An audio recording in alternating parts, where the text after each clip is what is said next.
पर आज के तारीख में वो एक अपराधी है, क्योंकि इन्होंने देश की बेटियों के साथ गलत किया है और उनको सजा मिलनी चाहिए। अरे कानून तो उनके आंगन में नहीं घुसा है ना, कानून कहाँ है? देखिए, जब एक महिला अपनी मुंह खोलती है ना, और खास करके ऐसे चीज़ों के लिए, तो बहुत हिम्मत जुटानी पड़ती है, खास करके तब जब वो एक इंटरनेशनल फिगर्स है। और स्मृति ईरानी जी की जिम्मेदारी बनती है कि वो आए और इन बेटियों के साथ बैठे। 6 किलोमीटर से ज़्यादा दूर नहीं है इनका घर। बाल विकास और महिला मंत्री है, तो क्यों नहीं बुलाए उसे? सबसे पहले उनका फर्ज बनता है यहाँ पे आए, यहाँ पे बैठे, इन बेटियों की आवाज़ सुने। देश की आधी आबादी को जिसने कुछ साल पहले जिन्होंने देश, उन बेटियों के साथ ये हो रहा है। और स्मृति ईरानी जी हो, प्रधानमंत्री हो या खेल मंत्री, वो सब कहाँ छुपे? चुप क्यों है? बाहर निकलो, बात करो। ये खाना पीना पानी ये सब रोक दे, पर ये देश की जनता की आवाज़ को नहीं रोक पाएगी। हम अगर चाहें तो बहुत कुछ कर सकते हैं, और इन बेटियों के हित में हम यहाँ पे रहेंगे। ये तो सब है पीछे, ये पूरे के पूरे पार्लियामेंट इसके पीछे, ये एक पार्लियामेंट्रियन है। आज बेटियों ने सुप्रीम कोर्ट का दरवाज़ा खटखटाया है, और ये कब सुप्रीम कोर्ट का दरवाज़ा कोई खटखटाता है? जब उनको कहीं और से उम्मीद नहीं मिलता है। देखिए, महिला कांग्रेस की अध्यक्षा नीता डिसूजा जी इस वक्त हमारे साथ मौजूद हैं। समझिएगा, पूनिया जी ने जो कहा था कि इस कुश्ती के मैदान में जो लगातार आरोप लगाए भारतीय जनता पार्टी पे, तमाम पार्टी कूद सकते हैं, तो महिला डिसूजा सबसे पहली कांग्रेस महिलाएं जो इसमें जंतर मंतर पे पूनिया जी के साथ, उन महिलाओं के साथ हैं। क्या लग रहा है मैम? ये तो अब पूनिया जी तो शुरू से कह रहे हैं कि आर पार की लड़ाई है बीजेपी वालों के साथ, इस बात को मानती हैं?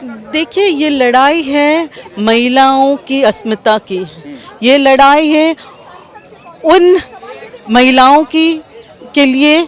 आप ये सोचिए, जो एक इंटरनेशनल फेम होने के बावजूद उनको अपने ही देश में संघर्ष करना पड़ रहा है न्याय के लिए, तो आम इंसानों की, आम महिलाओं की हमारे देश में क्या हालत हो रही होगी? आम महिलाओं की क्या हालत हो रही होगी, ये सोचने वाली बात है। आज इन बेटियों ने जिस तरीके से देश का नाम रोशन किया, उन बेटियों ने सिर्फ सच्चाई बयान क्या कर दी कि उन पे क्या बीतती है। और क्योंकि वो जो जिस पे आरोप है वो भाजपा का एमपी है, तो मैं तो कहती हूँ कि और नहीं है, बाहुबल है, वो एमपी है, बाहुबल है, जो भी हो वो, पर आज के तारीख में वो एक अपराधी है, क्योंकि इन्होंने देश की बेटियों के साथ गलत किया है और उनको सजा मिलनी चाहिए। पुलिस के आंगन में है, हेलीकॉप्टर आंगन में है, ये तो देखिए। अरे कानून तो उनके आंगन में नहीं घुसा है ना, कानून कहाँ है? कई सारे सोशल मीडिया पे वायरल हो रहे हैं, साक्षी मलिक उनके साथ फोटो वायरल हो रही हैं कि भैया गूगल पे है, तो लगता है कि ये आरोप बिल्कुल सही है। देखिए, जब एक महिला अपनी मुंह खोलती है ना, और खास करके ऐसे चीज़ों के लिए, तो बहुत हिम्मत जुटानी पड़ती है, खास करके तब जब वो एक इंटरनेशनल फिगर्स है, खास करके तब जब वो देश को रिप्रेजेंट करते हैं।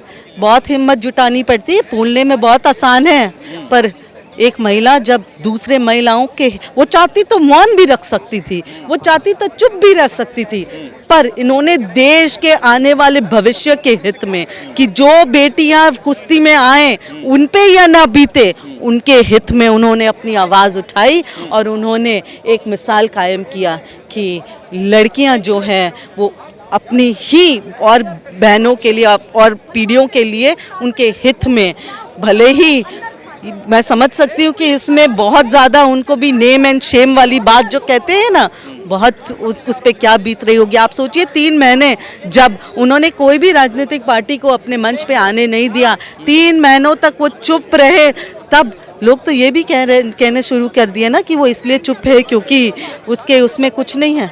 आज जब वो बाहर निकले 3 महीने के बाद, जब सरकार ने कुछ नहीं किया, तो वापस 7 महिलाएं, उसमें एक माइनर भी है, 7 महिला, 9 महीने तक कोई एक बेटी भी है हमारी। इसलिए मैं तो और कह रही हूँ कि और स्मृति ईरानी जी की जिम्मेदारी बनती है कि वो आए और इन बेटियों के साथ बैठे। 6 किलोमीटर से ज़्यादा दूर नहीं है इनका घर। भी स्मृति को बुलाएंगे आप? वो बाल विकास और महिला मंत्री है, तो क्यों नहीं बुलाए उसे? सबसे पहले उनका फर्ज बनता है यहाँ पे आए, यहाँ पे बैठे, इन बेटियों की आवाज सुने। देश की आधी आबादी को जिसने कुछ साल पहले जिन्होंने देश की बेटियों के दिल खुश कर दिया है, अंतर्राष्ट्रीय लेवल पे मेडल्स जीत के देश को जिसने गौरव, जिसने देश को महसूस, जिसके कारण देश को गौरव मिला, आज उन बेटियों के साथ ये हो रहा है। और स्मृति ईरानी जी हो, प्रधानमंत्री हो या खेल मंत्री, वो सब कहाँ छुपे, चुप क्यों है? बाहर निकलो, बात करो। मैम एफआईआर लॉन्च नहीं हो पा रहा बगल में। 0 एफआईआर के देश में हम जी रहे हैं, यही तो बात है। हम उस देश में जी रहे हैं जहाँ पे कहा जाता है 0 एफआईआर, देश की बेटी कहीं पे भी एफआईआर लॉन्च कर सकती है। तो इन देश की बेटियों के साथ इतने अन्याय क्यों? वो क्यों अपने एफआईआर लॉन्च नहीं कर सकते हैं? क्योंकि वो अपने एफआईआर उस व्यक्ति पे लॉन्च कर रहे हैं जो एक बहुत बड़े बाहुबली, एक एमपी, भाजपा का एमपी है। कई बार 6 बार। लड़ाई लंबी है कि महिला कह रही आर पार करेंगे, आप कैसे आप उनके साथ खड़ी हैं? क्यों नहीं खड़े? हम खड़े हैं और तब तक खड़े रहेंगे जब तक इनको इंसाफ नहीं मिले। हम खड़े भी रहेंगे यहाँ पे इनके साथ, और ये भी सुनिश्चित करें कि 2 महीने के बाद जो बाकी जो गेम्स आ रहे हैं यहाँ पे बैठ के उनको कुश्ती का पूरा वो सामग्री प्रोवाइड किया जाए, जहाँ पे वो यहाँ पे प्रैक्टिस भी करेंगे और हम यहाँ पे बैठे भी रहेंगे धरने पे। रात में खाना पीना पानी तक रोक दिया गया। ये खाना पीना पानी ये सब रोक दें, पर ये देश की जनता की आवाज़ को नहीं रोक पाएगी। ये महिलाओं के आधी आबादी की ताकत नहीं समझते हैं। हम अगर चाहें तो बहुत कुछ कर सकते हैं, और इन बेटियों के हित में हम यहाँ पे रहेंगे। क्यों ऐसा लग रहा है कि एफआईआर लॉन्च नहीं हो पा रहा? कौन है पीछे? क्या होम मिनिस्टर ऑफ इंडिया है, प्राइम मिनिस्टर ऑफ इंडिया है? ये तो सब है पीछे, ये पूरे के पूरे पार्लियामेंट इसके पीछे, ये एक पार्लियामेंट्रियन है। आज बेटियों ने सुप्रीम कोर्ट का दरवाज़ा खटखटाया है, और ये कब सुप्रीम कोर्ट का दरवाज़ा कोई खटखटाता है? जब उनको कहीं और से उम्मीद नहीं मिलता है। अब बेटियां सुप्रीम कोर्ट के दरवाजे खटके हैं। दिल्ली में दंगल शुरू हो गया, आप भी उसका हिस्सा बन गए। देखिए, आप ये समझिए, क्योंकि पता है सभी चीज़ें जो है वो राजनीतिक रूप से नहीं देखा जा सकता है, ये इमोशनल चीज़ है। और ख़ास करके इसलिए क्योंकि ये बेटियां जो हैं, देश का भविष्य के हित में ये बेटियां लड़ रहे हैं, इसलिए हम और साथ में हैं। पॉलिटिकल मोटो क्या है? पूरी पलटन के साथ आप आई हैं, पूरी महिला कांग्रेस के साथ। क्या पॉलिटिकल मोटो है? पॉलिटिकली तो हमेशा मोटो रहा है कि देश में जो है वो क्राइम बढ़ता जा रहा है। 2014 से लेके अब तक देश में जो रेप केसेस सब कुछ बढ़ा है, तो देश के महिलाओं के हित में पॉलिटिकल मोटो एक ही मोटो है कि महिलाओं को न्याय मिले।